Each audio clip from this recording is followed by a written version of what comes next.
তাহলে আজকে কোন চ্যাপ্টার পড়াবো? আজকে হচ্ছে বোটানির টিস্যু ও টিস্যু তন্ত্র চ্যাপ্টারটা পড়াবো, কেমন? এখন টিস্যু আর টিস্যু তন্ত্র চ্যাপ্টারটা পড়াবো, তাহলে আমাদেরকে অবশ্যই টিস্যু আর টিস্যু তন্ত্র নিয়ে একটা আইডিয়া থাকা লাগবে, তাই তো?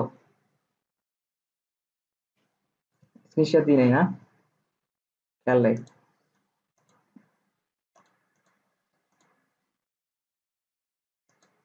হ্যাঁ, এখন দেখতেছস? আচ্ছা, টিস্যু আর টিস্যু তন্ত্র নিয়ে আইডিয়া থাকা লাগবে। হ্যাঁ, তন্ত্র মানে কি? হ্যাঁ, রেকর্ডিং করতেছি। তন্ত্র মানে কি? মোট কথা আমি যদি একদম বেসিক নলেজ নিয়ে কথা বলি, আমি প্রাণী বিন্যাসে পড়াইছিলাম। একদম শুরুটা হয় কোষ দিয়ে, অনেকগুলো কোষ মিলে টিস্যু হয়, অনেকগুলো টিস্যু মিলে অঙ্গ হয়, অনেকগুলো অঙ্গ মিলে তন্ত্র হয়, তাই না? টিস্যু তন্ত্র। তো যে টিস্যুগুলো একই ধরনের কাজ করবে সবগুলো টিস্যুকে একত্রে কি বলবো? টিস্যু তন্ত্র। হুম।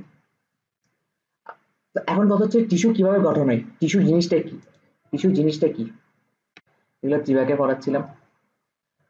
আচ্ছা, টিস্যুর জিনিসটা কি এটা বোঝা লাগবে না? আমি জানি, যদিও তুই জানোস, তাও আমি একটু বেসিক ক্লিয়ার করে নিচ্ছি। হুম। ধর এটা একটা কোষ, এটা একটা কি কোষ, এটা একটা কোষ। সেম টাইপের কোষ এরকম আরো আছে, সেম টাইপের কোষ আরো আছে।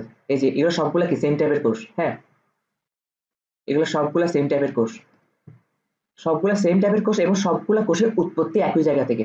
হুম। উৎপত্তি কিসে থেকে? উৎপত্তি একই জায়গা থেকে, একই জায়গা থেকে। আবার ওরা সবগুলা মিলে একই ধরনের কাজ করতেছে। এই কোষটা যে কাজ করতেছে ওই কোষটা সেম কাজ করতেছে, সবগুলা কোষ একই ধরনের কাজ করতেছে। একটু বুঝছো? একই ধরনের কাজ সম্পাদন করে সবগুলা মিলে, কাজ কি করতেছে? সম্পাদন করতেছে, একই ধরনের কাজ সম্পাদন করে। তাইলে আমরা এই সবগুলা কোষকে একত্রে, একত্রে কি বলবো? টিস্যু। তার মানে এটা একটা কি টিস্যু। বুঝতে পারছো টিস্যু জিনিসটা কি? আর এরকম অনেকগুলা টিস্যু মিলে যদি একই কাজ করে তখন হচ্ছে টিস্যু তন্ত্র। বুঝতে পারছি? একটু ক্লিয়ার? তার মানে দুইটা জিনিস আমাদেরকে মাস্ট বলা লাগবে, একটা হচ্ছে উৎপত্তি ওদের একই জায়গা থেকে হতে হবে, আর একই ধরনের কাজ সম্পাদন করতে হবে। তাহলে এখন বইতে কি লিখছে আমরা একটু দেখি, যে একই উৎস থেকে সৃষ্ট, দেখছো? একই উৎস থেকে সৃষ্ট একই ধরনের কাজ সম্পন্নকারী সমধর্মী একটি অবিচ্ছিন্ন কোষগুচ্ছকে কি বলা হয়? টিস্যু বা কোষকলা। অবিচ্ছিন্ন মানে কি? ওরা একে অপরের সাথে লেগে থাকে। এই যে আমি আঁকলাম না এখন, একটু আগে তো আঁকছি, একটা কোষ একটা কোষের সাথে লেগে আছে না? এটা হচ্ছে অবিচ্ছিন্ন। আর দেখ, এটা একটা কোষ গুচ্ছের মতন লাগতেছে, একটা গুচ্ছ হয়েছে না? এই দেখ, এটা এটা এটা এটা একটা গুচ্ছ না? কোষগুচ্ছ, গুচ্ছ। এরা হচ্ছে যে এই এই গুচ্ছের মধ্যে যে কোষগুলো আছে এরা সবাই কি? এরা সবাই হচ্ছে যে একই উৎস থেকে সৃষ্ট, একই ধরনের কাজ করতেছে। আর সমধর্মী, সমধর্মী কেন কেন? সবাই তো সেম, সবাই একই না? তাহলে টিস্যু কাকে বলে, টিস্যু কি, টিস্যু জিনিসটা কি, এটা বুঝাতে পারছি কিনা?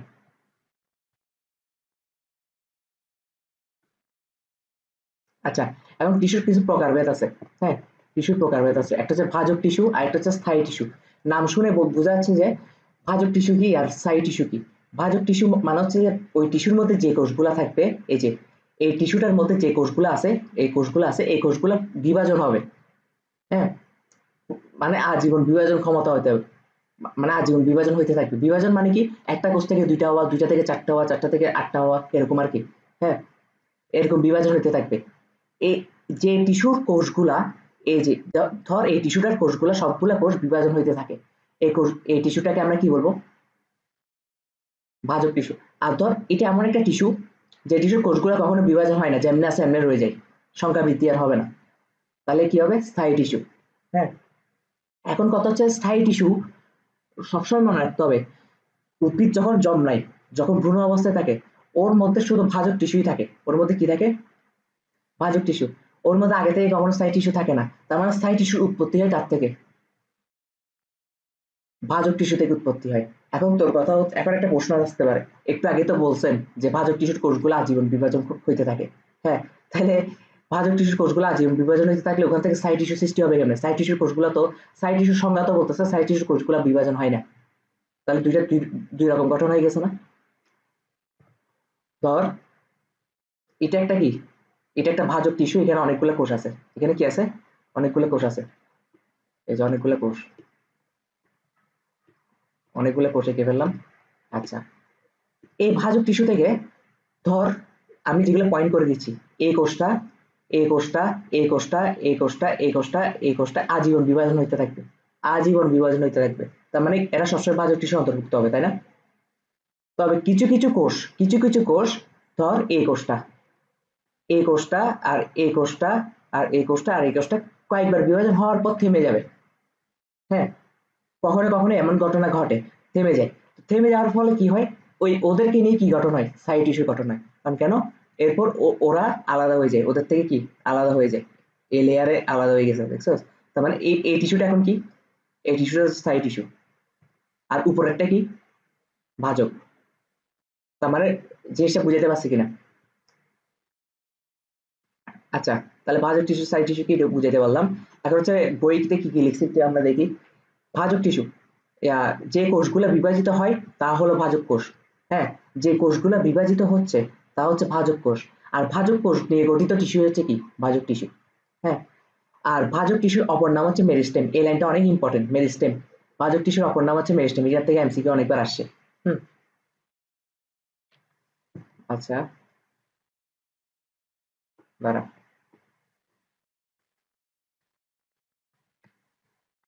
হুম, তাহলে ভাজক টিস্যুর বৈশিষ্ট্য, ভাজক টিস্যুর বৈশিষ্ট্যগুলো কি কি একটু দেখি। হ্যাঁ, প্রথম বৈশিষ্ট্য হচ্ছে ভাজক টিস্যু যে কোষগুলো দ্বারা গঠিত, এই যে এই কোষগুলো দ্বারা গঠিত, এই কোষগুলা ছোট হবে। কেমন হবে, ছোট হবে, আর সবগুলা কোষের ব্যাস সমান হবে, ব্যাস বলতে তো বুঝাস, এই যে এই কোষের ব্যাস যতটুক, এই কোষেরও ব্যাস ততটুক, এই কোষেরও ব্যাস ততটুক, সবগুলা কোষের ব্যাস সমান হবে আর ছোট হবে। হুম, ছোট হবে। আচ্ছা, কেন সমান হবে, কেন ছোট হবে দেখি বলতো, আইডিয়া আছে কিনা, মানে ছোট কেন হয়? হুম, ভেরি গুড, ভেরি গুড। ওরা তো বড় হওয়ার চান্স পাচ্ছে না, ওরা একটা থেকে একটা তৈরি হচ্ছে, আরেকটা থেকে একটা তৈরি হচ্ছে, মানে ছোট অবস্থায় তৈরি হয়ে যাচ্ছে, তাই না? মানে ওরা যে বড় হবে, একটু খাবার দাবার করে বড় টড় হবে, এই সুযোগ ওদের নাই। ওরা অনেক ব্যস্ত মানুষ, ওরা ওদের কাজই হচ্ছে বিভাজন হওয়া। হুম, ভাজক টিস্যুর কোষগুলো সর্বদাই বিভাজন ক্ষমতা সম্পন্ন, এটা তো বুঝাবার কিছু নেই। ভাজক টিস্যুর কোষগুলা সাধারণত আয়তকার, ডিম্বাকার, পঞ্চভুজ, ষড়ভুজ, এটাও বুঝাবার কিছু নেই, ষড়ভুজাকার এগুলো তো হইতেই পারে। এটা হিজ লাইফ হিজ চয়েস, নাকি হার লাইফ হাজ চয়েস, ওর কেমন হবে ওর ব্যাপার। হ্যাঁ, এই টিস্যুর কোষগুলা সেলুলোজ নির্মিত পাতলা কোষ প্রাচীর দ্বারা বিশিষ্ট। এখন আমরা তো জানি যে সব কোষ প্রাচীরই সেলুলোজ দ্বারা গঠিত, সব কোষ প্রাচীর, কোষের যে কোষ প্রাচীরটা থাকে এটার প্রধান উপাদান কি, সেলুলোজ না? প্রধান উপাদান সেলুলোজ। তো ওদের কোষ প্রাচীর কেন সেলুলোজের বাইরে হবে, ওদের কোষ প্রাচীরও সেলুলোজ নির্মিত। কিন্তু কথা হচ্ছে ওদের কোষ প্রাচীরটা পাতলা হয়, কেন পাতলা হয় দেখি বলতো?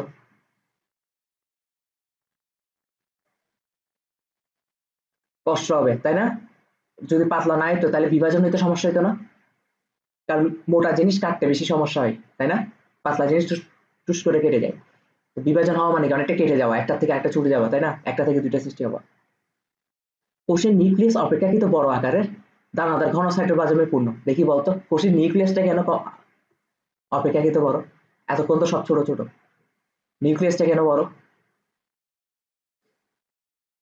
হুম, নিউক্লিয়াসটা বড় এই কারণে, কারণ হচ্ছে যে কোষ যে বিভাজন হচ্ছে, বিভাজন হয় কার কারণে, নিউক্লিয়াসের কারণে। প্রথমে ক্যারিওকাইনেসিস হয় না, তারপর সাইটোকাইনেসিস হয়। হ্যাঁ, তো নিউক্লিয়াসে যদি বিভাজন হয়, বিভাজন না হয়, তাহলে কোষ বিভাজনের তো প্রশ্নই উঠতেছে না, তাই না? তার মানে নিউক্লিয়াসকে তো বিভাজন হতে হবে, তার মানে নিউক্লিয়াস সবসময় প্রিপেয়ার থাকতে হবে, পরবর্তী বিভাজনের জন্য নিউক্লিয়াসকে অবশ্যই প্রিপেয়ার থাকতে হবে। আর প্রিপেয়ার থাকা মানে কি, ও খাবার দাবার বেশি করবে, তাই না? আর খাবার দাবার বেশি করে ও চটচট খাবার দাবার বেশি করে বড় হয়ে যাবে, বড় হয়ে আবার বিভাজন করে ফেলবে।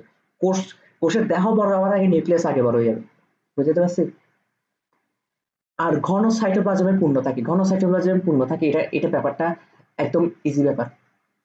এটা বোটানি কিন্তু মুখস্থ, এগুলো চাইলে মুখস্থ করতে পারতে, কিন্তু মুখস্থ করে সবসময় মনে থাকবে না, বুঝে বুঝে মুখস্থ করলে অলওয়েজ মনে থাকবে। হ্যাঁ, ঘন সাইটোপ্লাজমে কেন পূর্ণ থাকে, ধর এটা একটা কোষ, এটা একটা কোষ, এটা আরেকটা কোষ। হ্যাঁ, কোষের মধ্যে সাইটোপ্লাজমের এই কোষের দানা আছে 3টা, আর এই কোষের দানা আছে 3টা। এখন তুই বলতো ঘন কোষটা এই কোষটা নাকি বি কোষটা? এই কোষটা না, দানা কিন্তু দুইটাতেই 3টা করে আছে, কিন্তু এই কোষটাকে ঘন লাগতেছে কেন বলতো? কারণ এই কোষটার আকার ছোট, সেই জন্য। বুঝতে পারছি? আর আমরা কি জানি ভাজক টিস্যু যে কোষগুলো দ্বারা গঠিত এগুলো আকার ছোট হয়, কারণ ওরা বড় হওয়ার সুযোগ পায় না।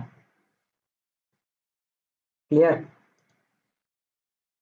ওকে, এরপর কি বলতেছে? এরপর বলতেছে ভাজক টিস্যুর কোষে সাধারণত কোষ গহ্বর থাকে না। কোষ গহ্বর থাকবে কোত্থেকে ভাই? কারণ তো কোষের মধ্যে অন্যান্য অঙ্গগুলো তো ঠিক করে গঠন হয়নি, কোষ গহ্বর গঠন হবে কোত্থেকে?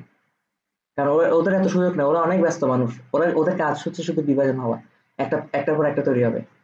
তারপর কোষগুলো হচ্ছে ঘন সন্নিবিষ্ট হওয়ায় এদের মধ্যে কোনো আন্তঃকোষীয় ফাঁক থাকে না, মানে একটা কোষের মধ্যে একটা কোষের সাথে আরেকটা কোষে কি আন্তঃকোষীয় ফাঁক থাকবে না। এই একটা কোষ, এই একটা কোষ, এটা কোনো মধ্যবর্তী কোনো জায়গায় কোনো ফাঁক থাকবে না। আর ঘন সন্নিবিষ্ট কেন বলতো? কারণ ওরা বারবার বিভাজন হচ্ছে, সংখ্যা বৃদ্ধি করতেছে, তো ঘন হয়ে যাবে না জায়গাটা। তারপর এই টিস্যুর কোষগুলো বিপাকীয় হার বেশি। বিপাকীয় হার কেন বেশি? বিপাকীয় কাজ করে কে? নিউক্লিয়াস করে। বিপাকীয় কাজ কি করে? নিউক্লিয়াস করে। বিপাক মানে কি? খাবার দাবার করা, খাবার দাবার করে বড় হয়ে যাওয়া। এটা কি? কারণ নিউক্লিয়াস বড় না ওদের, কারণ ওদেরকে তো নিউক্লিয়াসে যদি বিপাকীয় হার বেশি না হয়, নিউক্লিয়াসের মধ্যে যদি নিউক্লিয়াসে সক্রিয় না হয়, কোষ বিভাজন তো হবে না, তাই না? তাই তাই সর্বদা সক্রিয় বিপাকীয় অবস্থায় থাকে। এটা বুঝতে পারছি? বিপাক মানে কি? খাবার দাবার করা, এই খাবার দাবার খেয়ে পুষ্টি অর্জন করে তারপর কাজটা করে। হ্যাঁ, কোষে কোনো প্রকার সঞ্চিত খাদ্য, খরিত বস্তু বা বর্জ্য পদার্থ থাকে না। থাকবে কোত্থেকে? টাইম আছে ওদের? টাইম নেই। প্লাস্টিড গুলো প্রোপ্লাস্টিড অবস্থায় থাকে। আমি এটা আগে পড়াইছিলাম, রক্তচাপটা যখন পড়াইছিলাম তখনও পড়াইছিলাম। নামের আগে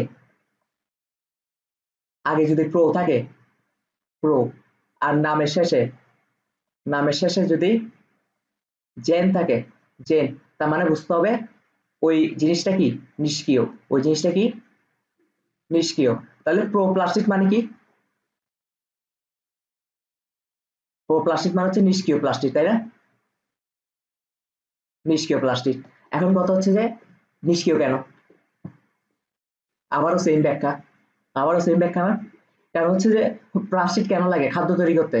ওদেরকে খাদ্য তৈরি করার টাইম আছে? ওরা অনেক বিজি মানুষ, ওরা খালি বিভাজনই করবে, আর কোনো টাইম নেই ওদের। হ্যাঁ, আর বিভাজনের জন্য যেটা লাগে ওইটা করবে। যেমন নিউক্লিয়াসকে বড় হইতে হবে, অবশ্যই নিউক্লিয়াসের বিভাগীয় হার বেশি হইতে হবে, ওইটা করবে। কিন্তু বাকি ওদের কোনো এগুলার মানে খেয়াল নাই এগুলা। হ্যাঁ, কোষগুলো আকারে সাধারণত ছোট, দৈর্ঘ্য প্রস্থ সমান হয়, এগুলো তো জানার কথা। এখন হচ্ছে কি ভাজক টিস্যুর কাজ। আচ্ছা, কোষের বিভাজন হলে কি হয়? আমাদের দেহের যে কোষের বিভাজন ঘটে, আমাদের মধ্যে কি ঘটে? আমরা লম্বা হই না? লম্বা হচ্ছে, দৈর্ঘ্য বৃদ্ধি পাচ্ছি, প্রস্থে বৃদ্ধি পাচ্ছি, তাই না? তো ভাজক টিস্যুর কাজ কি? উদ্ভিদের দৈর্ঘ্য প্রস্থে বৃদ্ধি করা। শীর্ষ, এখন কিছু কাজ আছে শীর্ষস্থ ভাজক টিস্যু, পার্শ্বীয় ভাজক টিস্যু, এগুলো আমি বুঝিয়ে দিচ্ছি। শীর্ষস্থ ভাজক টিস্যু কোষ বিভাজনের মাধ্যমে উদ্ভিদ দৈর্ঘ্যে বৃদ্ধি পায়। উদ্ভিদ কোথায় বৃদ্ধি পায়? দৈর্ঘ্যে। শীর্ষস্থ ভাজক টিস্যু মানে কি? শীর্ষে অবস্থান করে এমন, ধর এটা একটা উদ্ভিদ, তো উদ্ভিদের মধ্যে এই শীর্ষে যারা অবস্থান করবে, এই শীর্ষে যে ভাজক টিস্যুগুলো অবস্থান করতেছে, এদেরকে বলা হয় শীর্ষস্থ ভাজক টিস্যু। তো শীর্ষস্থ ভাজক টিস্যু ওরা যদি বিভাজন হতে থাকে এটা দৈর্ঘ্যে বৃদ্ধি পাবে না, দেখতো লম্বায় বৃদ্ধি পাচ্ছে না উদ্ভিদটা। আর পার্শ্বীয় ভাজক টিস্যু যেগুলো পাশ বরাবর আছে, পাশ বরাবর, তো পাশ বরাবর বিভাজন হতে থাকলে এটা কোথায় বৃদ্ধি পায়? প্রস্থে বৃদ্ধি পাবে না উদ্ভিদটা? এ দেখ, প্রস্থে বৃদ্ধি পাচ্ছে। ওকে, তাহলে শীর্ষস্থ ভাজক টিস্যু কোষ বিভাজনের মাধ্যমে উদ্ভিদ দৈর্ঘ্য বৃদ্ধি পায়, আর পার্শ্বীয় ভাজক টিস্যু কোষ বিভাজনের ফলে উদ্ভিদ ব্যাস বৃদ্ধি পায়। হ্যাঁ, ব্যাস আর প্রস্থ সেম কথা। এতে সরু কাণ্ড ক্রমে মোটা হয়, মানে মানুষ মোটা হবে, উদ্ভিদ মোটা হবে, সেম জিনিস। মানুষের মধ্যে তার ভাজক টিস্যু থাকবে না? কেন থাকবে না? অবশ্যই ভাজক টিস্যু আছে, নাহলে আমার টিস্যু বলতে কি বুঝি? যে কোষগুলো বিভাজিত, অনেকগুলো কোষ মিলে টিস্যু, তো আমাদের কি টিস্যু নেই? টিস্যু আছে। হ্যাঁ, তো যে টিস্যুর কোষগুলো বিভাজিত হচ্ছে, আমরা লম্বা হচ্ছি, দৈর্ঘ্যে বাড়তেছি, বুঝতে পারতেছি, এরাই তো ভাজক টিস্যু। তো আমাদের মধ্যে ভাজক টিস্যু না থাকলে আমরা দৈর্ঘ্যে বুঝতে পারতাম কেমনে? আর ভাজক টিস্যু হতে স্থায়ী টিস্যু সৃষ্টি হয়। এটা কেমনে সৃষ্টি হয় আমি ক্লাসের শুরুতে বুঝিয়ে দিয়েছিলাম, তাই না? ভাজক টিস্যু হতে স্থায়ী টিস্যু সৃষ্টি হয়। তারপর হচ্ছে ভাজক টিস্যুর কোষ বিভাজনের মাধ্যমে ক্ষতস্থান পূরণ করে। অবশ্যই ক্ষতস্থান পূরণ করবে। এটাকে বুঝাইতে হবে, তাও বুঝাই দিই। ধর এটা উদ্ভিদের এই জায়গায় কেটে গেছে, কোনো জায়গায় কেটে গেছে, আশেপাশে ভাজক টিস্যুর কোষগুলো যেগুলো আছে এগুলো বিভাজিত হতে হতে সংখ্যা বৃদ্ধি করে এই জায়গাটা ফিল আপ করে দিবে না, তাহলে ক্ষতস্থান পূরণ করে। হুম, একটু দ্বারা বার্সেলোনা খেলা শুরু হয়েছিল, আমি খেলাটা আমার সামনে রাখি দিই।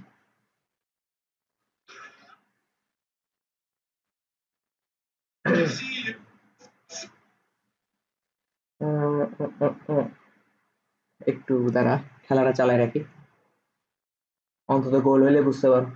হ্যাঁ, বার্সেলোনা কোন টিম এটাই জানোস না? স্পেনের ঘরোয়া লিগ।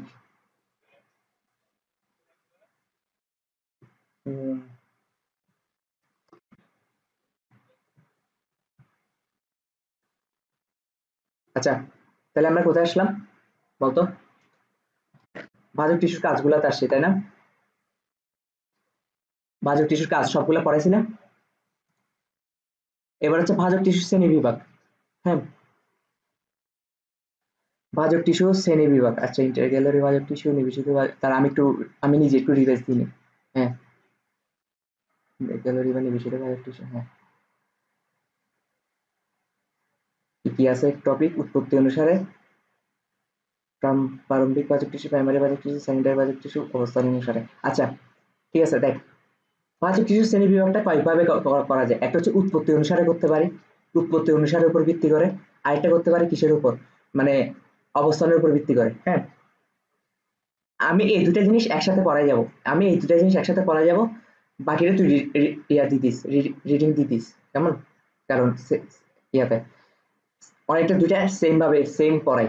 উৎপত্তি অনুসারে হচ্ছে যে ভাজক টিস্যুকে দুই ভাগ আবার তিন ভাগে ভাগ করা যায় উৎপত্তি অনুসারে। একটা হচ্ছে প্রোমেরিস্টেম বা প্রারম্ভিক ভাজক টিস্যু, আরেকটা হচ্ছে প্রাইমারি ভাজক টিস্যু, আরেকটা হচ্ছে কি সেকেন্ডারি ভাজক টিস্যু। বুঝতে পারছি? আচ্ছা, তাহলে আমি আমি এখন একটা জিনিস বুঝাই দিই। এই জিনিসটা বুঝতে পারলে দুনিয়ার সব টপিক ভাজক টিস্যু নিয়ে মোটামুটি একটা আইডিয়া হয়ে যাবে। হুম, উদ্ভিদ যখন একদম ভ্রূণ অবস্থায় থাকে, উদ্ভিদ যখন একদম কোন অবস্থায় থাকে,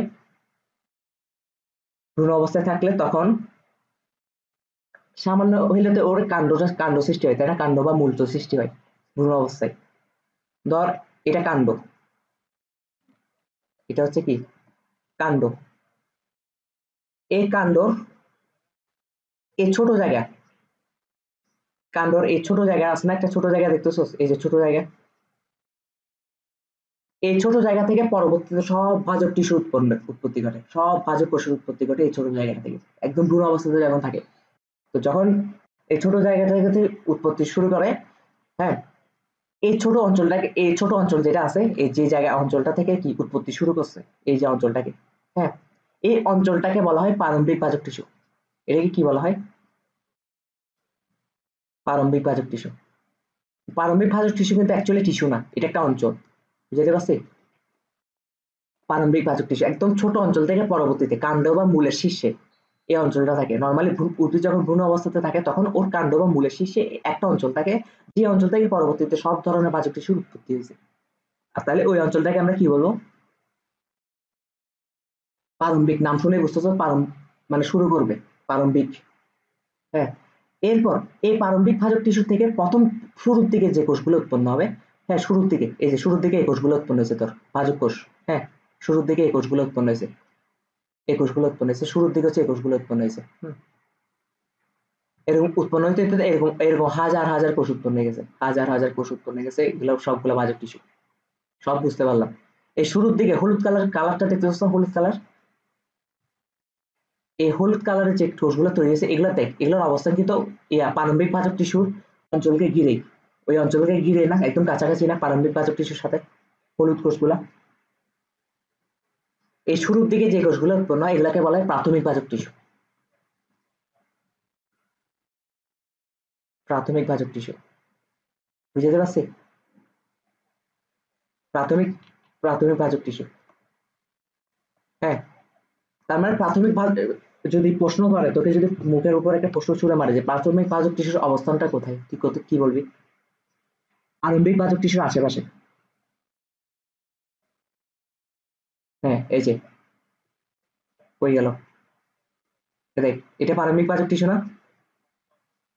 এই প্রারম্ভিক বাহক টিস্যু আশেপাশে তো এই প্রাথমিক বাহক টিস্যু গুলো দেখা যাচ্ছে, কারণ শুরুর দিকে যে কোষগুলো উৎপন্ন হয়েছে এই কোষগুলো তো অবশ্যই প্রারম্ভিক বাহক টিস্যু আশেপাশে থাকবে, এটা তো কমন সেন্স, ঠিক না? কিন্তু এই দূরে যারা চলে গেছে এরা কিন্তু আবার কি প্রাথমিক বাহক টিস্যু হবে না, বুঝতে পারছি? কারণ দূরের গুলা সেকেন্ডারি প্রাথমিক এরকম মিশ্রিত, তো আমরা শিওর হয়ে বলতে পারবো না। এখন হচ্ছে উৎপত্তি অনুসারে আমরা কি প্রারম্ভিক বাহক টিস্যু গেলে প্রাথমিক বাহক টিস্যু গেলে আরেকটা হচ্ছে সেকেন্ডারি বাহক টিস্যু না? তোর সামনে বইগুলো আছে না? হ্যাঁ, সেকেন্ডারি বাহক টিস্যু না এরপরটা টপিকটা? না না, উৎপত্তি অনুসারে আরেকটা আছে, সেকেন্ডারি না?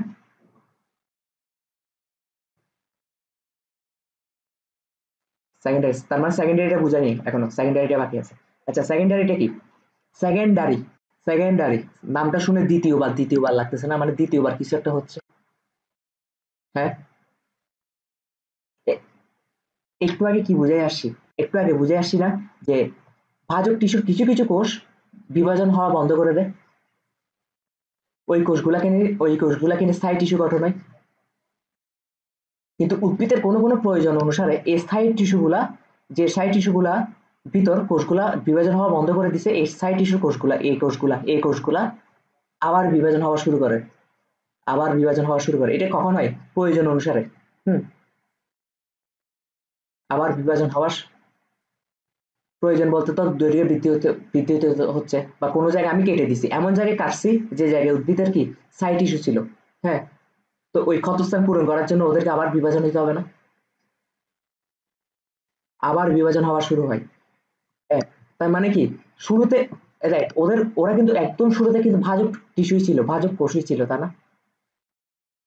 কিন্তু বয়স বাড়ার সাথে সাথে এই ভাজক কোষগুলো একটা সময় আবার স্থায়ী টিস্যু হয়ে গেছিল, মানে এক সময় স্থায়ী টিস্যু হয়ে গেছিল, তাই না? কিন্তু জন্মের শুরুতে কি ওরা স্থায়ী ছিল? ওরা হচ্ছে যে জন্মের শুরুতে ভাজক ছিল, কিন্তু বয়স বাড়ার সাথে সাথে ওরা স্থায়ী হয়েছিল, কিন্তু আবার কোনো প্রয়োজন অনুসারে আবার ভাজকে পরিণত হয়েছে, আবার আবার মানে কি দ্বিতীয়বার না? দ্বিতীয়বার আবার ভাজক টিস্যু জন্ম হয়েছে না? দ্বিতীয়, একবার তো জন্ম হয়েছে, একবার জন্ম হয়ে থামছিল, আবার দ্বিতীয়বার ভাজক টিস্যুর গুলো জন্ম হয়েছে, তাই এটাকে কি বলা হয়? সেকেন্ডারি ভাজক টিস্যু। বুঝতে পারছি কিনা আমাকে একটু বলতো? হ্যাঁ, এখন প্রশ্ন এখানে তোমার মাথা একটু ঘুরে দিতে পারে, টিচারদের কাজই তো মাথা ঘুরে দেওয়া। আমি তো তাই একদম ক্লিয়ার করে দিই, দেখি তোকে প্রশ্ন করি, স্থায়ী স্থায়ী টিস্যু সৃষ্টি হয় কার থেকে? স্থায়ী টিস্যু সৃষ্টি হয় ভাজক টিস্যু থেকে, তাই তো? সেকেন্ডারি ভাজক টিস্যু সৃষ্টি হয় কার থেকে? স্থায়ী টিস্যু থেকে। ক্লিয়ার? একদম বুঝে দিছি, এগুলো ভুল হইলে মাইর। এবার হচ্ছে অবস্থান অনুসারে কিছুই না, এই চিত্রটা বুঝতে হবে, এই চিত্রটা আমি যখন ছোট ছিলাম, তোদের মতন ছোট ছিলাম, তখন আমি চিত্রটা দেখে মানে হা করে তাকায় আছি, কি কি বুঝাইছি এটা, বুঝাইতে চাইছি এটা কি এখানে। হুম, তা আমি চলো বুঝাই দিই কেমন।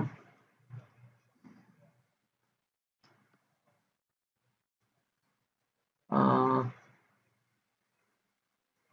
এরকমই তো অনেকটা, তাই না? এখান থেকে একটা নাম্বার দিই, এখান থেকে একটা নাম্বার দিই, এরকম না? আচ্ছা, শুরুর দিকে কি থাকে? ভাজক টিস্যু থাকে না? শুরুর দিকে ভাজক টিস্যু থাকে, ভেরি গুড। তোর ভাজক টিস্যুটা এদিকে ছিল, তোর কোনো ডাউট আছে? তোর এদিকে ছিল, কথার কথা। হ্যাঁ, আমি একদম শুরুর কথা বলতেছি, শুরুর দিকে তো আসলে এই স্ট্রাকচারটাই ছিল না, শুরুর দিকে তো এই স্ট্রাকচারটাই ছিল না, ছিল? এই স্ট্রাকচারটা পরবর্তীতে আবিষ্কার হয়েছে, তৈরি হচ্ছে, কেন হয়েছে আমি তোকে বলতেছি, শুরুতে ছিল এই স্ট্রাকচারটা অনলি, তাই না? ভাজক টিস্যু, এই ভাজক টিস্যু গুলা বিভাজন হইতে হইতে এই দেখছস, এবার স্ট্রাকচারটা তৈরি করে বলছে যে বিভাজন হইতে হইতে দৈর্ঘ্য বৃদ্ধি পাইছে না? এইগুলা, এই যে শুরুর দিকে দৈর্ঘ্যের যে বৃদ্ধিটা করতেছে, এই যে দৈর্ঘ্যের বৃদ্ধিটা করছে, এদেরকে আমরা কি বলবো? শীর্ষস্থ ভাজক টিস্যু, কারণ কেন এটা শীর্ষের দিকে অবস্থান করতেছে না, শীর্ষের দিকে, তার মানে শীর্ষস্থ ভাজক টিস্যু, অবস্থান অনুসারে ওরা কি শীর্ষস্থ ভাজক টিস্যু, বুঝাইতে পারছি? তো শুরুতে ওরা এদিকে ছিল কেন, ওরা তো এদিকে থাকতে পারতো না? একটু চিন্তা কর, এদিকে থাকতে পারতো না? শুরুর অবস্থানটা আমি তোকে একটু আগে দেখেছি এদিকে ছিল, এখন এদিকে এদিকে উঠে গেছে না? আমি যদি একদম শুরুর কথা চিন্তা করি, তার মানে এই অবস্থানটা আরো আগে ছিল না? এরকম বাড়তে বাড়তে এরকম হয়েছে না? এ দেখ, বাড়তে বাড়তে বাড়তে এরকম হয়েছে। এই বাড়তে বাড়তে যখন এরকম হয়েছে, এই মধ্যবর্তী একটা অংশ ধর এটুকু একটা অংশ, এর কোষগুলো আর বিভাজন হচ্ছে না। কি হচ্ছে না? বিভাজন হচ্ছে না। এটুকু অংশ আর কি হচ্ছে না? বিভাজন হচ্ছে না। একটু বুঝছিস কিনা বলতো? তো এরকম স্ট্রাকচার উদ্ভিদের মধ্যে আরো থাকতে পারে না? ধর, এই যে নিলাম, আরো নিলাম। হ্যাঁ, শুরুতে কিন্তু সবাই ভাজক টিস্যু ছিল। এখন মাঝখানের মধ্যবর্তী কোষগুলা বিভাজন হওয়া বন্ধ করে দিছে বলে এই অংশটা মাঝখানের অংশ দ্বারা বিচ্ছিন্ন হয়ে গেছে না? হয়েছে। আর মাঝখানের অংশটাকে আমরা কি বলবো? এতক্ষণ বুঝে আসছি, স্থায়ী টিস্যু। স্থায়ী টিস্যু, বুঝতে পারছি? তার মানে দেখ, উপরে যারা আছে ওদেরকে কি বলতেছি? শীর্ষস্থ ভাজক টিস্যু, তাই তো? শীর্ষস্থ শীর্ষস্থ ভাজক টিস্যু, অবস্থান অনুসারে ওরা শীর্ষস্থ। এই ভাজক টিস্যুর কথা চিন্তা করতো, এই ভাজক টিস্যুর কথাটা চিন্তা করতো, এই ভাজক টিস্যুর কথাটা চিন্তা করতো। আচ্ছা, আমি সাদা কলম দিইনি, তাহলে চিত্রটা ঘিজিবিজি হবে না। এই ভাজক টিস্যুর কথাটা চিন্তা করতো, ও দুইটা সাইড টিস্যুর মাঝখানে অবস্থান করতেছে না? দুইটা সাইড টিস্যুর মাঝখানে অবস্থান করতেছে না? এটাকে আমরা কি বলবো? না, না, ইন্টার ক্যালোরি বা নিবেশিত। নিবেশিত মানে দুজনের মাঝখানে অবস্থান করে। নিবেশিত মানে কি? দুজনের অবস্থান করে। এটাকে কি বলা হয়? ইন্টার ক্যালোরি বা নিবেশিত ভাজক টিস্যু।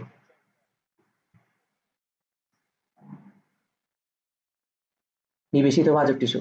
একটু বুঝাইতে পারছি?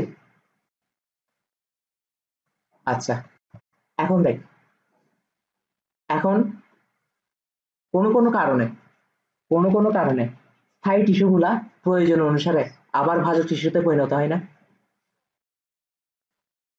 ধর, স্থায়ী টিস্যুর কথাই চিন্তা কর, স্থায়ী টিস্যুর কথাই চিন্তা কর। এখানে যে কোষগুলো আছে, এই কোষগুলো কিছু কিছু কোষ এইভাবে এইভাবে প্রস্থ বরাবর এরকম থাকবে। প্রস্থ বরাবর এই কিছু কিছু কোষ আবার কিসে পরিণত হবে? ভাজক টিস্যু, ভাজক টিস্যুতে পরিণত হবে। আবার ভাজক টিস্যুতে কিভাবে থাকবে? এরকম প্রস্থ বরাবর, দেখছো? প্রস্থ বরাবর বলতে এদিকে না, এদিকে, এদিকে লম্ব বরাবর, দেখছো? এইভাবেই পরিণত হবে। এগুলোকে আমরা কি বলবো? পার্শ্বীয় ভাজক টিস্যু, কারণ পাশ বরাবর হচ্ছে উদ্ভিদের ব্যাস বরাবর না? দেখো, ব্যাস বরাবর অবস্থিত না একদম? এই ভাজক টিস্যু গুলোকে আমরা কি বলবো? পার্শ্বীয় ভাজক টিস্যু, অবস্থান অনুসারে। আর দেখি বলতো, দেখি তোর বুদ্ধি আছে কিনা, পারস কিনা আমি দেখি। পার্শ্বীয় ভাজক টিস্যু গুলো কোন ধরনের ভাজক টিস্যু?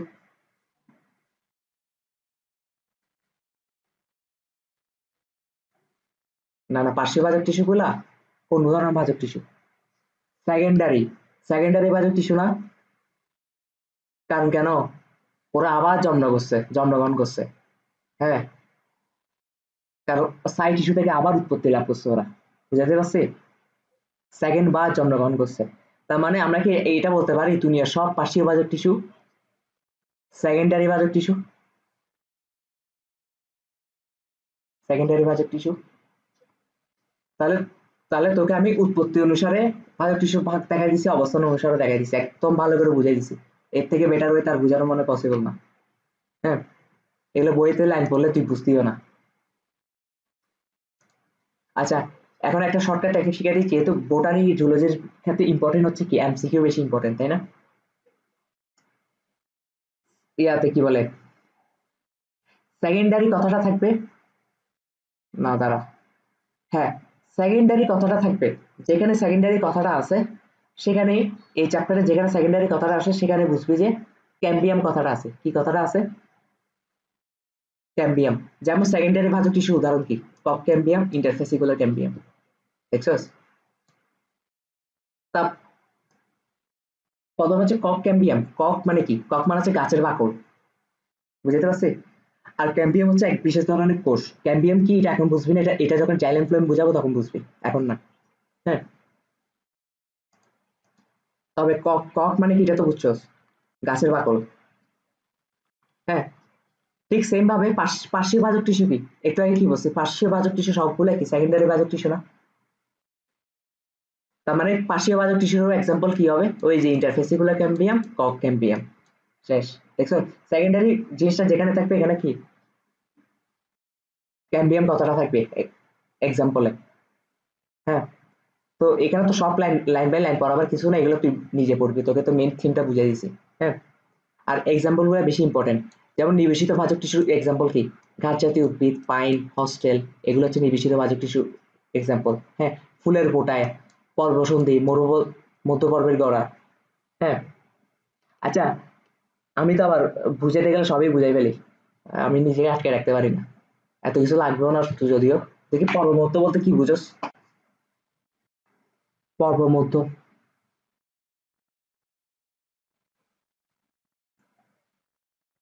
এটা তো জানিস পর্ব মানে কি তাহলে? প-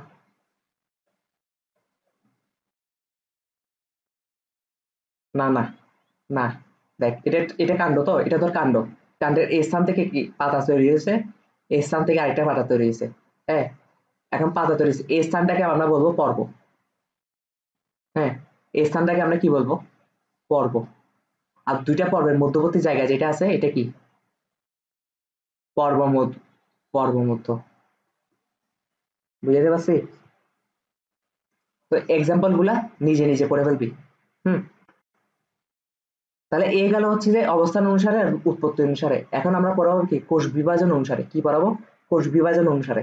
হুম, এখন আমরা তো জানি ভাজক টিস্যুর কোষগুলোর বিভাজন হয়। হ্যাঁ,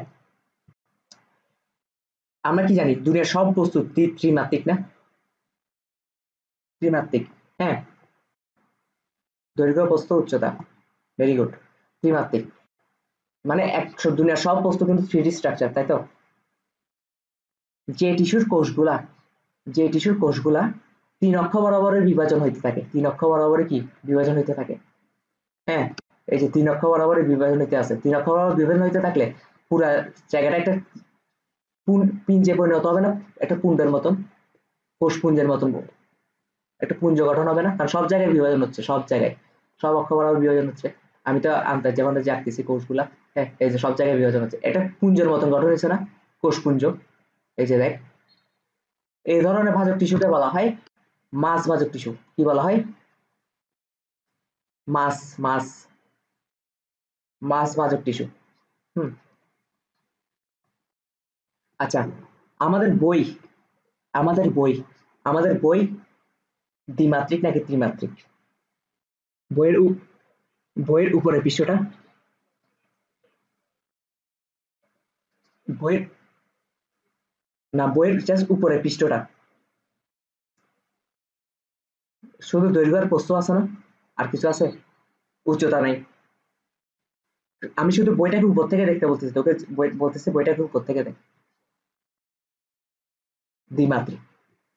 হ্যাঁ হ্যাঁ, হ্যাঁ হ্যাঁ, ওইটা এখন কাউন্ট হবে না, আমরা জাস্ট উপর থেকে দেখতেছি। উপর থেকে দেখলে দেখ বইটাকে দ্বিমাত্রিক, দ্বিমাত্রিক, অনেকটা প্লেটের মতন দেখাচ্ছে না, প্লেট, একটা প্লেটের মতন,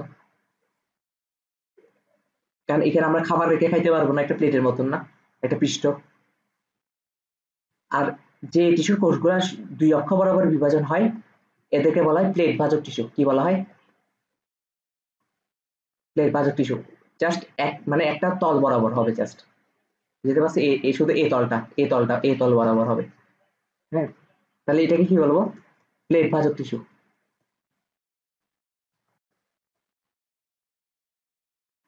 আর যে ভাজক টিস্যুর কোষগুলো শুধুমাত্র একটা অক্ষ বরাবর বিভাজন হবে, একটা অক্ষ বরাবর বিভাজন হবে, এদেরকে কি বলবো, রিব ভাজক টিস্যু। কি বলবো, রিব ভাজক টিস্যু। রিব মানে কি বল দেখে বলতো?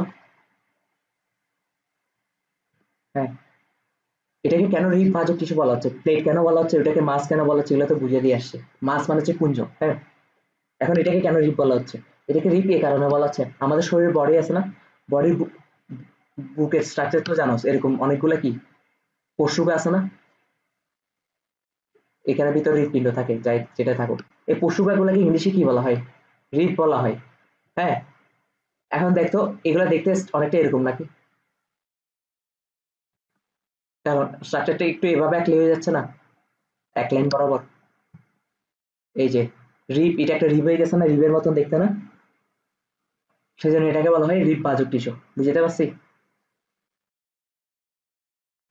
হ্যাঁ, এখন কিছু এখান থেকে অনেক এমসিকিউ আসে এই টপিকটা থেকে, মাস রিব প্লেট, এখান থেকে অনেক এমসিকিউ আসে। কি কি এমসিকিউ আসে আমি তোকে ধরাই দিচ্ছি। যে ভাজক টিস্যুর কোষ বিভাজন সব তলে ঘটে, তার মানে প্রথম এমসিকিউ আসতে পারে কোন ভাজক টিস্যুর বিভাজন সব তলে ঘটে? মাস ভাজক টিস্যুর।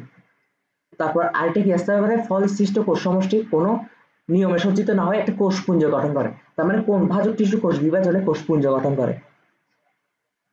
মাস। হ্যাঁ, এই প্রকার বিভাজনের ফলে উদ্ভিদটি অঙ্গটি কিসে বৃদ্ধি পায়? ঘনত্বে বৃদ্ধি পায়। ঘনত্বে বৃদ্ধি পাবে না, কারণ সব জায়গায় বরাবর বিভাজন হচ্ছে। জায়গাটা অনেক ঘন করে ফেলতেছে না, তো ঘনত্বে বৃদ্ধি পাচ্ছে বা প্রাপ্ত হচ্ছে না উদ্ভিদ। তাহলে ঘনত্ব বৃদ্ধি প্রাপ্ত হয় কোন বিভাজনে? মাস ভাজক টিস্যু। হুম। এক্সাম্পল কি? এক্সাম্পল গুলো মাস্ট ইম্পর্টেন্ট, যেগুলা তুই মনে মনে ভেবে রাখছিস ওদের স্ট্রাকচার গোল। হ্যাঁ, তোকে কি কখনো বলছে ভ্রূণের স্ট্রাকচার কেমন, কিন্তু তুই মনে মনে ধরে রাখছিস না ভ্রূণের স্ট্রাকচার গোল? এ তোর মনে মনে যেগুলো গোল লাগে স্ট্রাকচার লাগবে, এগুলো হচ্ছে কি মাছ ভাজক টিস্যু উদাহরণ। ঠিক আছে? যেমন হচ্ছে বদ্ধশীল ভ্রূণ, ভ্রূণ একটা গোল। রেণু থলি, থলি সবসময় একটা গোল আকার থলি হয় না? তো থলি, তো এগুলো মাছ ভাজক টিস্যু। এন্ডোস্পার্ম বা শস্য টিস্যু, শস্য, শস্য কি গোল আকার না এন্ডোস্পার্ম? হুম। তারপর মজ্জা, কর্টেক্স। মজ্জা আর কর্টেক্স কি, এটা আমি পরে বুঝাই দিব, এখন না। হুম। মজ্জা কি দেখি বলতো? না না, এটা তো এই উদ্ভিদ পদ্ধতি, উদ্ভিদে ক্যালসিয়াম করতে আসছে। হুম। আচ্ছা, মজ্জা মানে কি? কর্টেক্স মানে কি পরে বুঝাবো, মজ্জা এখন বুঝবি না। কর্টেক্স মানে কি এটা বুঝাই দিতে পারি। হ্যাঁ, হালকা একটু আইডিয়া দিতি। এটা ধর উদ্ভিদ, এটা কি? উদ্ভিদ। উদ্ভিদ। আমি ঠিক এই জায়গা বরাবর কাট করছি, এই জায়গা বরাবর ঠাস করে কাটিয়ে ফেলছি। কেটে ফেলার পর এখন আমি এই জিনিসটাকে উপর থেকে দেখতেছি। উপর থেকে দেখলে এমন দেখাবে না?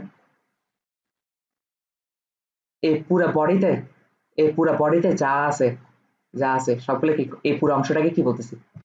কর্টেক্স। কর্টেক্স।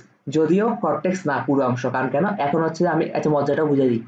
এই মাঝখানে একটু মুছে দিয়েছি, দেখছো মাঝখানে অংশ?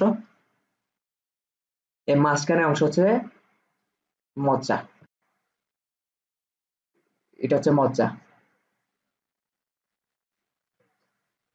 দুই। আচ্ছা, তাহলে মাছ ভাজক টিস্যুর এক্সাম্পল গুলো ইম্পর্টেন্ট অনেক, এগুলো আসবে। হ্যাঁ, তারপর হচ্ছে প্লেট ভাজক টিস্যু। প্লেট ভাজক টিস্যু কি?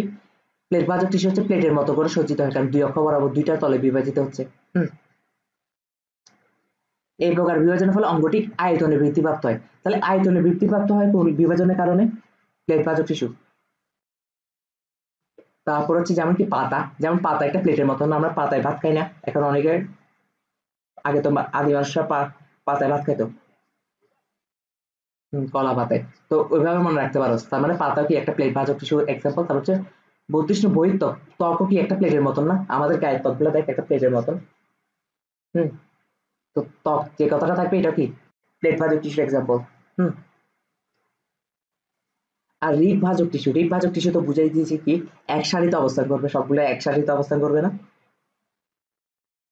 বুকের পাঁজরের ন্যায় দেখায়, বুকের পাঁজর ওই যে রিবের মতন দেখায়, এটা তো বুঝে দিয়ে আসছি আমি নাকি? আর এটার এক্সাম্পল কি হবে, যেগুলো এক সারি কোষ, এক সারি কিছু একটা হলেই এটা বুঝে নেবে এটা কি রিব ভাজক টিস্যুর এক্সাম্পল। এক সারি কেমন? যেমন দেখ, বর্ধিষ্ণু মূল, মূল মূল দেখতে কেমন? তুই নিজে এক, মূল মূল তোর খাতায় এক, কেমন দেখাবে? এরকম দেখাবে না? সুতার সুতার মতন এক এক সারিতে না? দেখ, এরকম একসাথে কোষ, তো এটা অবশ্যই রিপাজ টিস্যুর এক্সাম্পল হবে, বর্ধিষ্ণু মূল। তারপর হচ্ছে কাণ্ডের মজ্জা রশ্মি। মজ্জা রশ্মিটা কি এখন আমি বুঝাই দিতে পারবো। এটা যদি মজ্জা হয়, এটা যদি মজ্জা হয়, মজ্জা রশ্মি হচ্ছে এখানে কিছু রশ্মি পাওয়া যায় এরকম। এ দেখ রশ্মির মতন, দেখছো এক সারি কোষ দ্বারা গঠিত এগুলা। এই যে রশ্মি, এগুলো সবগুলো এক এক একটা রশ্মি। মজ্জার ভিতর যে রশ্মিগুলো পাওয়া যায় এগুলোকে বলা হয় মজ্জা রশ্মি। মজ্জা রশ্মিগুলোর স্ট্রাকচারও দেখ এক সারিতে না? তাহলে এগুলো কি অবশ্যই রিপাচক টিস্যুর এক্সাম্পল হবে। আর তাই আর তো অপশন নেই, আছে? তাহলে রিব ভাজক টিস্যু, মাছ ভাজক টিস্যু, প্লেট ভাজক টিস্যু, এগুলো ক্লিয়ার কিনা আমাকে বল একটু, আওয়াজ তুল।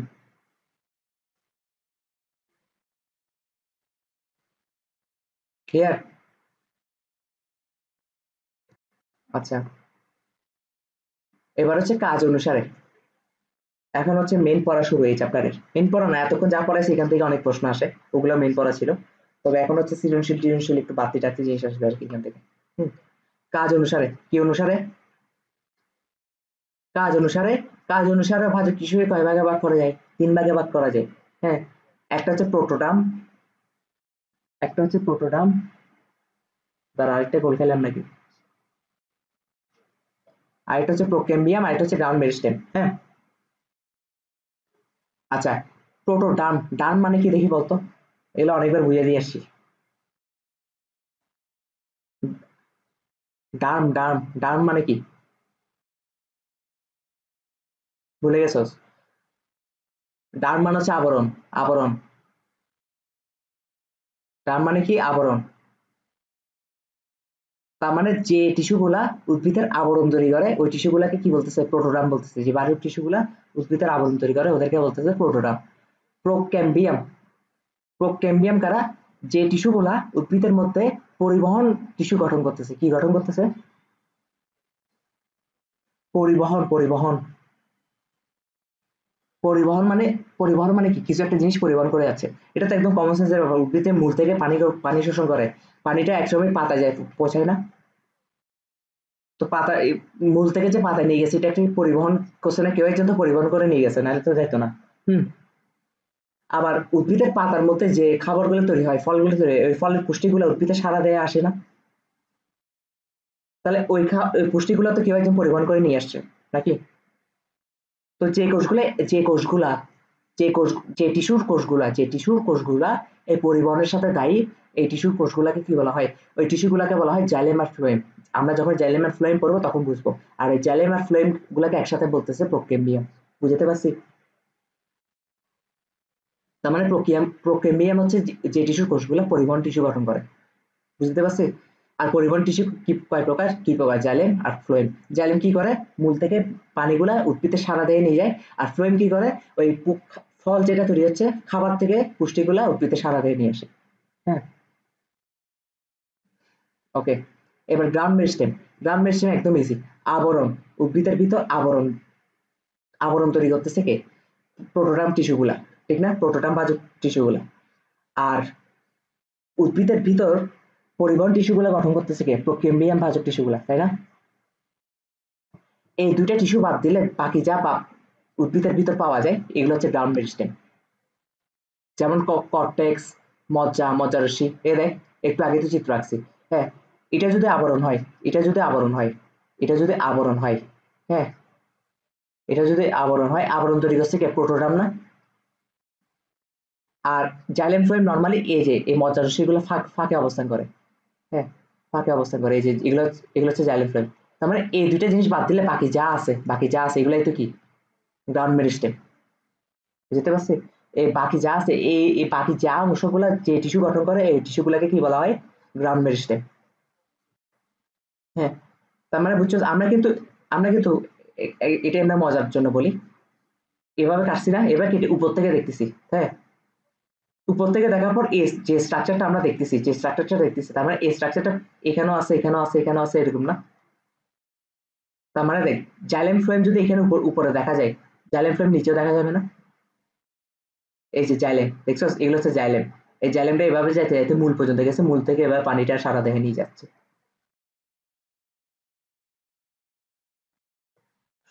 ফিল করতে পারতেছিস কিনা?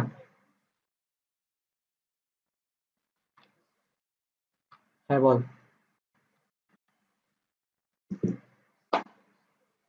হ্যাঁ হ্যাঁ, লাস্ট, লাস্ট এখন।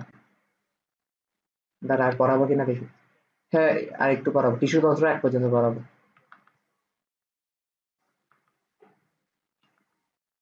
আচ্ছা, তাহলে আমরা এটা একটু মুছে দিই। এবার হচ্ছে স্থায়ী টিস্যুর বৈশিষ্ট্য। ওই যে কিছু কিছু কোষ আবার ইয়ে হয়ে যায় না, অফ হয়ে যায় না, বিভাজন হওয়া অফ হয়ে যায় না? ওরাই তো, ওদের ওই কোষগুলা নিয়েই তো আবার স্থায়ী টিস্যু গঠন হয়, তাই না? যেহেতু ওরা বিভাজন অফ হয়ে গেছে, তাহলে ওরা বড় হওয়ার সুযোগ পাচ্ছে না, বড় হওয়ার সুযোগ পাচ্ছে, প্লাস হচ্ছে ওদের ভিতর যে স্ট্রাকচার গুলো আছে ওগুলাও ঠিকঠাক গঠন হওয়ার সুযোগ পাচ্ছে নাকি? তাহলে স্থায়ী টিস্যুর কোষগুলোর বৈশিষ্ট্য ভাজক টিস্যুর কোষগুলোর বিপরীত হবে না? বিভাজন অক্ষম, সাইটোপ্লাজম স্বাভাবিকের চেয়ে কম, কারণ ওখানে কিন্তু ঘন। ওখানে কেন ঘন আমি তো বলছি, সাইটোপ্লাজম দানাগুলো কেন ঘন, কেন স্বাভাবিক থেকে কেন কম, কারণ ওরা তো আকারটা বড় হয়ে গেছে, আকার বড় হয়ে গেলে মনে হবে যে ঘনত্বটা কম। ওই তিনটা তিনটা দানা দিয়ে পড়াইছিলাম একটু আগে। তারপর হচ্ছে কোষগুলো প্রাচীর অপেক্ষা কিন্তু স্থূল হবে, প্রাচীর স্থূল হবে কারণ ওদের তো বিভাজন হওয়া লাগতেছে না বেশ পুরু। হ্যাঁ, নিউক্লিয়াস স্বাভাবিকের চেয়ে ছোট হবে, কারণ নিউক্লিয়াস তো এখন আর বড় হবে লাভ নেই, ওদের বিভাজনই হবে না, হবে কোষের এক পাশে অবস্থান করে। তারপর হচ্ছে টিস্যুতে দুই রকম কোষ থাকে, একটা জীবিত কোষ থাকতে পারে, মৃত কোষও থাকতে পারে। মৃত কোষ হচ্ছে প্রোটোপ্লাজম থাকে না মৃত কোষে, আর কোষ গহ্বর হচ্ছে অপেক্ষাকৃত বড় হয়। ভাজক টিস্যুতে কিন্তু কোষ গহ্বর তৈরি হওয়ার সুযোগ পায়নি, কিন্তু এখানে তৈরি হয়েছে, প্লাস অপেক্ষাকৃত বড় হয় কোষ গহ্বরটা। হ্যাঁ, তারপর হচ্ছে কোষ প্রাচীরে নানা রকম কি দেখা যায়, নকশা দেখা যায়।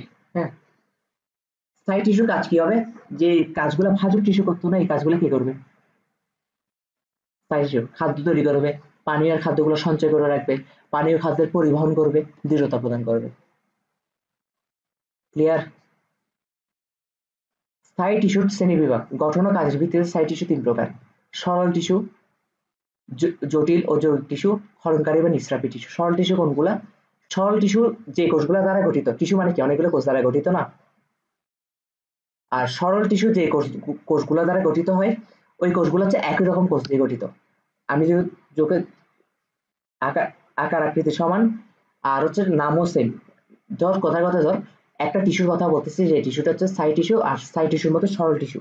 হ্যাঁ, ওই টিস্যুর কোষগুলো একটা কোষ যদি তুজ্য নামের একটা কোষ হয়, বাকি সবগুলো কি তুজ্য নামেরই কোষ হবে। বুঝতে পারছি? তো দেখ, সরল টিস্যু কি, সরল টিস্যু হচ্ছে স্থায়ী টিস্যু, সবগুলো কোষ আকার আকৃতি গঠন বৈশিষ্ট্য একই ধরনের হয়, কোষের আকৃতি ও প্রকৃতির উপর নির্ভর করে সরল টিস্যুকে তিন ভাগে ভাগ করা যায়। হ্যাঁ, এখন আমি এটা দিয়ে বুঝাই।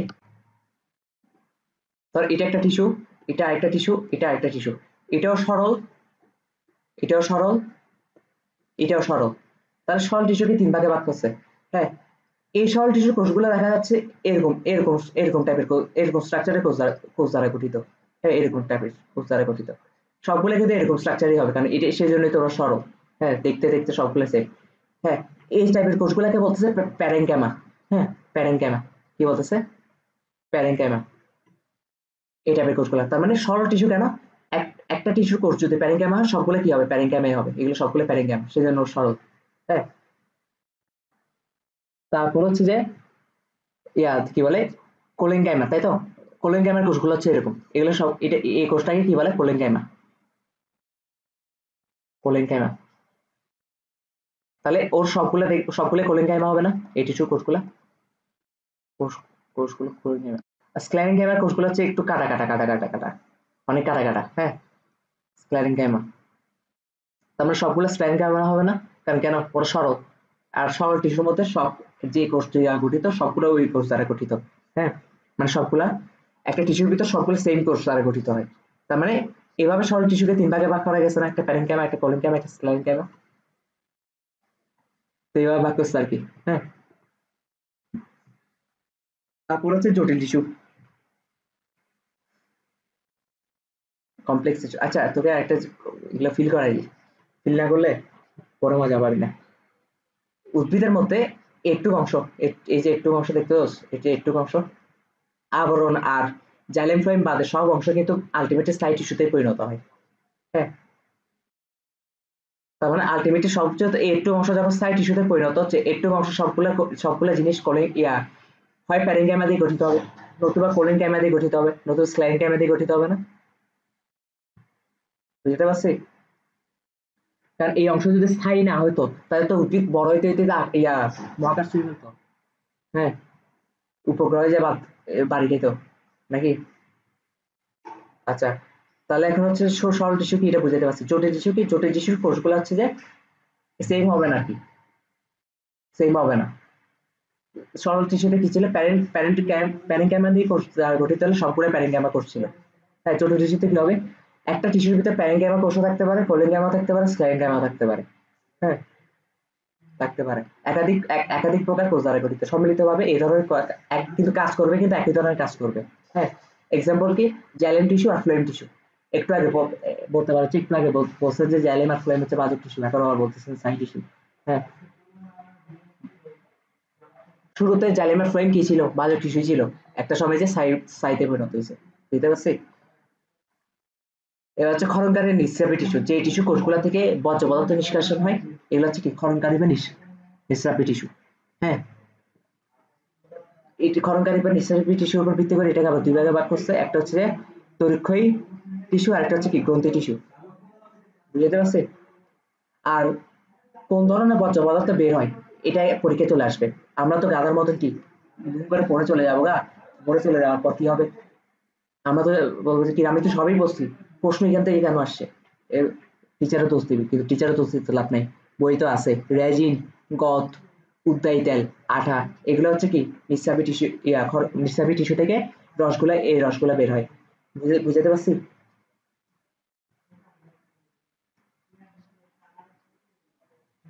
তো এখানে ফ্লো চার্ট গুলা দিছে, ফ্লো চার্ট করলে হবে। আর ভাজক টিস্যু আর স্থায়ী টিস্যুর পার্থক্য, এগুলো তো বাংলা এতক্ষণ যা যা পড়ে আসছে এগুলো নিজে একটা পার্থক্য বানাইতে পারবি না। একটা বিভাজন সক্ষম, একটা বিভাজন অক্ষম, এরকম আর কি। হ্যাঁ, আর এই টিস্যুতে কোষাবকাশ থাকে না, আর এই টিস্যুতে কোষাবকাশ থাকে। হ্যাঁ, এটা এক্সাম্পলে আসে, সরি এমসিকিউতে আসে। কোষাবকাশ কি এই জিনিসটা আমার মাথায় এখন আসতেছে না, ভুলে গেছি আমি। হ্যাঁ, নেক্সট ক্লাসে বুঝিয়ে দিব কোষাবকাশ মানে কি। হুম, তারপর হচ্ছে কি পার্থক্য, কিন্তু সৃজনশীলে মাস্ট আসবে, বাজেট টিস্যু আর সাইট টিস্যুর পার্থক্য। হ্যাঁ, সৃজনশীলে। আর জটিল টিস্যু আর সরল টিস্যুর পার্থক্য গুলো আসবে মাস্ট। সরল টিস্যু গুলো হচ্ছে একই ধরনের কোষ দ্বারা গঠিত, জটিল টিস্যু হচ্ছে বিভিন্ন ধরনের কোষ দ্বারা গঠিত। হ্যাঁ, তারপর হচ্ছে যে প্রকৃতি হচ্ছে যে সমসত্ব প্রকৃতি, অসমসত্ব প্রকৃতি। এই টিস্যু নালিকা ইয়া বান্ডল গঠন করে, তারপর হচ্ছে বান্ডিল গঠন করে, এই নালিকা বান্ডিল গঠন করে না। সরি, ইয়াতে সরল টিস্যু হচ্ছে কি বান্ডিল গঠন করে না। হ্যাঁ, আর জটিল টিস্যু হচ্ছে করে। তারপর হচ্ছে কি ত্বক, অধঃত্বক, অন্তঃত্বক, কর্টেক্স, মজ্জা, এগুলোতে পাওয়া যায়। এগুলো তো বাংলা পড়া, এগুলো করে ফেলবি। হ্যাঁ, এগুলো বুঝাবার কিছু নেই। তাহলে তো ছুটি আজকে।